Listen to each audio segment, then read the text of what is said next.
Hi guys, this is Darko, and in this video I will show you settings after calibration of LG 49UH664V.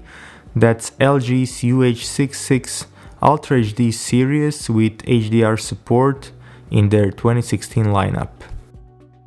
Let me just say this, it took me quite a while to get nearly decent picture on this TV. I don't know if this is a bad unit or just LG's way of adjusting settings in new WebOS 3, but I can really say that it was a challenge. By default, picture is in echo mode, which pretty much like standard sports, game, photo, HDR, and so on is out of every possible spec for accurate image. This year we have HDR effect. This is basically an emulation of HDR picture, but since this is not a true 10-bit panel with hardware capable of displaying HDR picture, then this is only basically more marketing talk than a real feature. Expert bright room and expert dark room. If you remember, up until now we had these presets. They were called expert 1 and expert 2.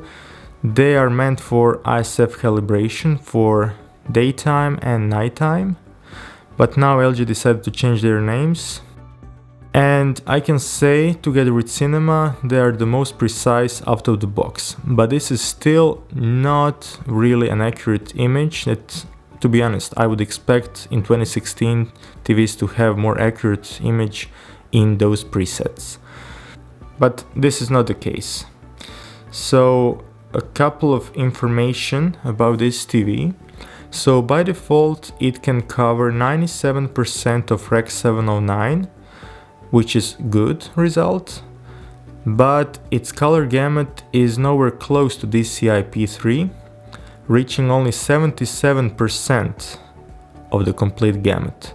So if you connect UHD Blu-ray player and expect to watch UHD content with more colors, don't expect any improvement compared to ordinary Blu-ray with Rec 709 color range. Contrast is poor, 715:1, and in expert bright room peak luminance of the screen is only 160 nits. On the other hand, expert dark room, so for room with less lighting, is 130 nits. And the thing is, in bright room backlight is already at 100, so you cannot increase it, and I would be much happier to see peak luminance at, let's say, 200 nits. However, this TV can display brighter image. In vivid mode I measured 400 nits, but it's a shame that in expert bright room you don't have such options. Okay, so as I said, backlight maxed out at 100, contrast by default at 80, brightness 50, horizontal and vertical sharpness at 10, color tint without modification. In expert controls, dynamic contrast off, super resolution off, color gamut normal. I further adjusted it with color management system below. Edge enhancer off, no need to enable it since it doesn't do anything to the picture. Color filter off, gamma 2.2. Now up until this year LG only had these options for gamma adjustment. This year, inside white balance menu, we finally have not 10-point but 20-point gamma adjustment. And this works fairly well. Basically, you can now get more accurate luminance adjustments for each level. But for some reason, and this is really why I don't like calibrating LG TVs, I'll be honest with you, when you have any menu on the screen, even that small one that you see down below, picture will have a little different characteristics than when no menu is displayed. So you can imagine adjusting 20 points gamma and 20 points white balance with red, green and blue Not in real time, but you do one adjustment, you exit menu, you do a reading, you see, okay, I need to increase it even more, then you go back to the menu, you increase it, then you turn off the menu. It's frustrating. Okay, so let's see now each menu. It's not also darko. Color temperature warm 2 will get you the closest to D65 point. Method 2 point, I basically tried using 20 point white balance, but I couldn't reach really nice results, and I also got really severe contouring between colors, so I decided only to use 2 point white balance.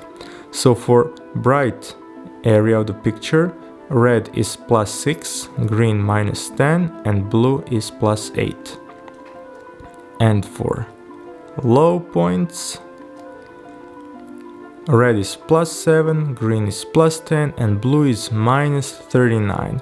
By default, even in expert presets, white balance is not precise. You have areas where there is too much blue, coming to areas where there is deficit of blue, so not really accurate settings by default.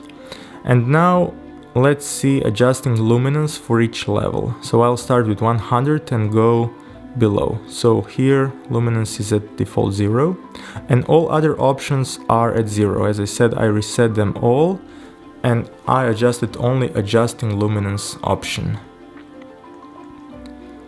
Let's see, 90%, -7. Now let's go to 80, -4, 70 is -3, 60 is +2, 50 +2, 40 is at 0, 30 is -6, 20 is -12, and 10% is -17. So this helped me adjust gamma to accurate 2.2 across the range. Now going to color management system, where you see for primary and secondary colors these adjustments. Here I increased luminance to 9 for color red, green saturation -10, blue luminance +4, cyan tint +2, magenta is tint -4 and luminance 8, and finally yellow tint +1. In picture options menu, we have noise reduction off and MPEG noise reduction off. If you have grainy type of signal from VHS, some old source, you can increase noise reduction since it is very efficient. Black level low, so this is for limited range component signal settings that I'm showing. Real cinema, maybe this will be grayed out depending on type of signal. For interlaced signals, I recommend to turn it on. Motion eye care is disabled, and true motion, since it does not offer the blur component, I recommend keeping it turned off. If you want soap opera effect, if you want so-called gliding effect, then play with it, either smooth, clear, or user adjustable here on the slider. Okay, you can apply to all inputs. This is also a new option this year, but not all options will be copied, so be careful when using this option. And aspect ratio, for 1080p and UHD signals, it's important to use either 16:9 or original, but just scan slider needs to be turned on, so moved to the right. Then you will see complete image.